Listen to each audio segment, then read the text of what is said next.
Capital TV Uttar Pradesh देख रहे हैं आप। आज की स्पेशल स्टोरी फतेहपुर में हुए मकबरा विवाद पर है, जिसने पूरे उत्तर प्रदेश में हंगामा मचा दिया। 11 अगस्त को नवाब अब्दुल समद के मकबरे पर हिंदू संगठनों के कार्यकर्ताओं ने अचानक प्रवेश किया, पूजा अर्चना की और कुछ मज़ारों को तोड़ने की कोशिश की। इस घटना ने न सिर्फ फतेहपुर बल्कि पूरे राज्य में तनाव पैदा कर दिया।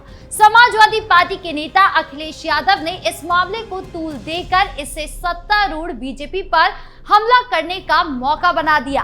हालांकि अब उन्हें खुद इस विवाद का मास्टरमाइंड कहा जा रहा है। तो क्या है पूरा बवाल, जानेंगे विस्तार से।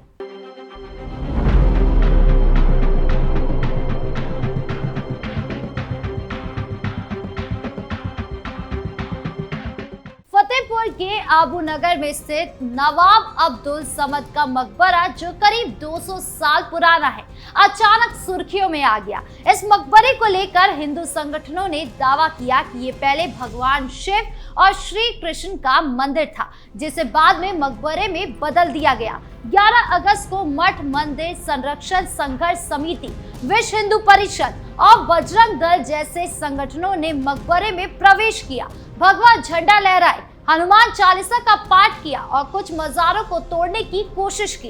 इस घटना ने इलाके में तनाव पैदा कर दिया और मुस्लिम समुदाय की ओर से पथराव की खबरें भी आई। पुलिस ने हालात को काबू में करने के लिए भारी बल तैनात किया और 10 नामजद और 150 अज्ञात लोगों के खिलाफ एफआईआर दर्ज की गई। लेकिन इस पूरे मामले को समाजवादी पार्टी के नेता अखिलेश यादव ने सियासी रंग दे दिया। उन्होंने बीजेपी पर आरोप लगाया कि ये विवाद जानबूझकर कराया गया ताकि लोगों का ध्यान असल मुद्दे से हटाया जा सके। सबसे पहले बात करें कि ये विवाद शुरू कैसे हुआ। फतेहपुर का नवाब अब्दुल समद मकबरा सरकारी रिकॉर्ड में खतौनी नंबर 753 पर मकबरा मंगी के नाम से दर्ज है और इसे राष्ट्रीय संपत्ति माना जाता है। ये मकबरा देर मध्यकालीन इस्लामी वास्तुकला का नमूना है, जिसमें कुछ हिंदू शैली के प्रतीक भी है, जो उस समय के मिश्रित स्थापत्य का हिस्सा थे। कई सालों तक इस स्थल पर कोई विवाद नहीं था और स्थानीय मुस्लिम समुदाय इससे शांति से देखभाल करता था। लेकिन हाल ही में खासकर मथुरा, वाराणसी और संभल जैसे स्थानों पर धार्मिक स्थलों को लेकर हुए विवाद के बाद फतेहपुर में भी ये मुद्दा गर्मा गया। हिंदू संगठनों ने दावा किया कि मकबरे में कमल के फूल, त्रिशूल और परिक्रमा मार्ग जैसे प्रतीक है, जो इसे प्राचीन मंदिर साबित करते हैं। मठ मंदिर संघर्ष समिति ने जिला प्रशासन को ज्ञापन देकर 11 अगस्त को मकबरे में पूजा करने और जन्माष्टमी मनाने की घोषणा कर दी थी। बीजेपी के स्थानीय नेता मुखलाल पाल ने भी इसे मंदिर बताकर समर्थन दिया। 11 अगस्त को सुबह करीब 10 बजे सैकड़ों लोग मकबरे के पास जमा हुए। उन्होंने बैरिकेड तोड़कर अंदर प्रवेश किया, भगवा झंडे लहराए और पूजा शुरू कर दी। मुस्लिम समुदाय की ओर से पथराव की खबरें आई। हालात बिगड़ते देख पुलिस ने लाठीचार्ज और फ्लैग मार्च किया। 7 जिलों से पुलिस बल को बुलाया गया और ड्रोन से निगरानी की गई। जिला मजिस्ट्रेट रविंद्र सिंह और एसपी अनूप सिंह ने स्थिति को नियंत्रित किया और मकबरे को सील कर दिया। एएसआई से इस स्थल की ऐतिहासिक जांच के लिए कहा गया, लेकिन इस पूरे मामले को अखिलेश यादव ने सियासी हथियार बना दिया। उन्होंने बीजेपी पर इल्जाम लगाया कि वह धार्मिक स्थलों को विवाद का मैदान बनाकर लोगों का ध्यान बेरोजगारी, महंगाई और किसानों की समस्याओं से हटा रही है। मकबरा विवाद की जड़ धार्मिक आस्था से जुड़ी है और हिंदू संगठनों का दावा है कि वो अपने पूजा के अधिकार की मांग कर रहे हैं। बीजेपी का कहना है कि अगर मकबरे में मंदिर के प्रतीक है तो इसकी जांच होनी चाहिए। प्रशासन ने भी तुरंत कदम उठाए और स्थिति को नियंत्रित किया। डीएम रविंद्र सिंह ने कहा कि इलाके में शांति और किसी को कानून तोड़ने की इजाजत नहीं दी जाएगी। सत्तारूढ़ पक्ष का तर्क है कि अखिलेश इस घटना को सांप्रदायिक रंग देकर लोगों को भड़काने की कोशिश कर रहे हैं। अगर वो वाकई शांति चाहते हैं तो उन्हें दोनों समुदाय से शांति बनाए रखने की अपील करनी चाहिए थी, ना कि बीजेपी पर बेबुनियाद इल्जाम लगाने चाहिए।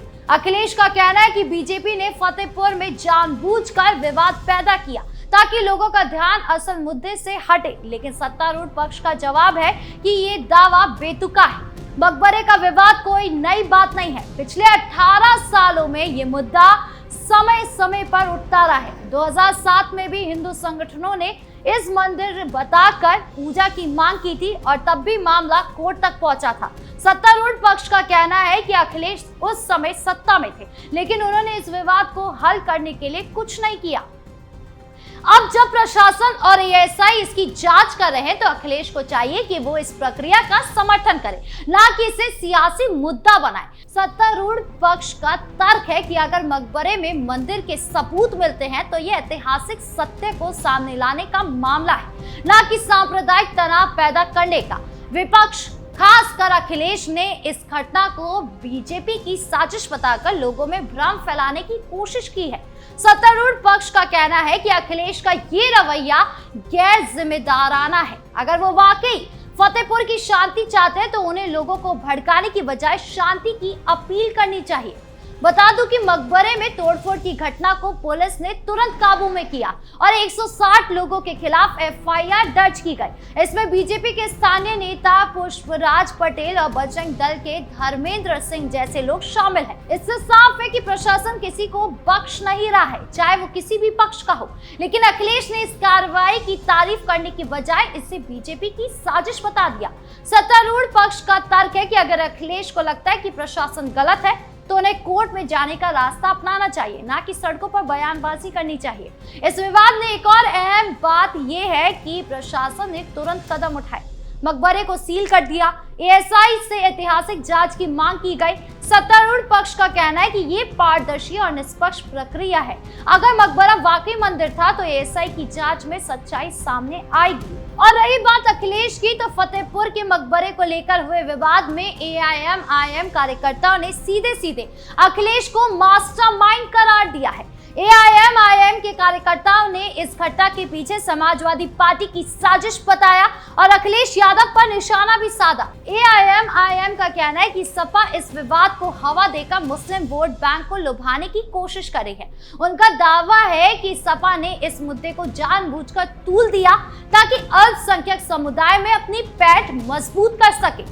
एआईएमआईएम के एक कार्यकर्ता ने कहा, अखिलेश यादव हर बार मुस्लिम समुदाय के नाम पर सियासत करते हैं, लेकिन उनके शासनकाल में मुस्लिम समुदाय को क्या मिला? सिर्फ वादे और झूठ। एआईएमआईएम ने यह भी आरोप लगाया कि सपा ने फतेहपुर में इस विवाद को भड़काने के लिए स्थानीय नेताओं को उकसाया था। दूसरी तरफ समाजवादी पार्टी ने इन आरोप को सिरे से खारिज कर दिया। सपा का कहना है कि ये बीजेपी और एआईएमआईएम की मिलीभगत है जो सपा को बदनाम करने की कोशिश कर रही है। सपा प्रवक्ता ने कहा कि हम हमेशा से सर्व समाज के हित में काम करते आए हैं। फतेहपुर का मामला स्थानीय प्रशासन की नाकामी का नतीजा है, जिसे बीजेपी और एआईएमआईएम सियासी रंग दे रहे हैं। इस विवाद ने उत्तर प्रदेश की सियासत में एक नया मोड़ ला दिया है। अब इस मामले में आगे क्या कुछ होता है ये देखने वाली बात होगी, लेकिन इससे पहले सवाल ये है कि क्या ये सिर्फ वोट बैंक की राजनीति है? आपकी इस मामले को लेकर क्या राय है? कमेंट बॉक्स में जरूर बताएं। नमस्कार।